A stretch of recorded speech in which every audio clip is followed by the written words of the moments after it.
we might. Does anyone else have flyers? Yeah, I have a couple here. Let's take one or two. Yeah. Chalk artists to draw on campus on Monday. Nice. And a megaphone. What else do you guys think that we need between now and Tuesday? Yeah. My name is Sam Chapman, and I'm a social media consultant / political activist, senior at the University of Oregon, studying political science and philosophy. And I do what I love by helping people. I'm curious. Raise your hand if this is your first meeting with Occupy Eugene. Yeah. Woo! Yeah! I suppose it probably started in high school. I was involved in a lot of leadership roles in high school. And I guess my first real experience in activism, I guess, depending on how you define it, but my sophomore year we had a ban on bandanas that you would wear, like it was against school rules to wear bandanas. We had a vice principal that year that decided that he was going to enforce this rule. It never had really been enforced before. And what I quickly noticed after he started enforcing it, that he was only enforcing it upon Hispanics.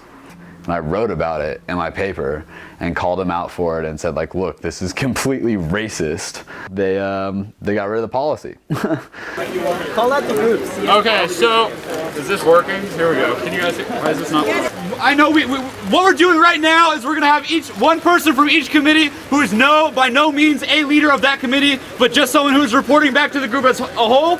If those people or just if they could come up here really quick and announce to the group what their committee discussed and what their next plan of action is. Can we have one person from each group? Okay, we got one. Yeah, I kind of reignited the Students for Sensible Drug Policy group here at the University of Oregon. We work on a variety of issues, mainly just drug policy reform and kind of know your rights education. Students for Sensible Drug Policy at the national level does not condemn or condone drug use, but we realize that it's going to happen. I started and ran a campaign last year against DPS turning into a police force simply because they would not tell us if they were going to carry guns or not. And most recently, Occupy Eugene has been something that I've been heavily involved in. You know, I had a feeling from the moment I created the Facebook group that it was going to be a contagious type of activism where, you know, the scope is so broad and can, you know, when we're talking about corporate greed and corporate personhood, you know, whatever your issue is or your grievance is, whether it's environmentalism, capitalism, it can all be related back to you know, corporate personhood and the fact that, you know, the wealth and power in this country resides in the extreme minority being less than 1% and the majority being an extreme majority, which would be the 99%, do not have control over that.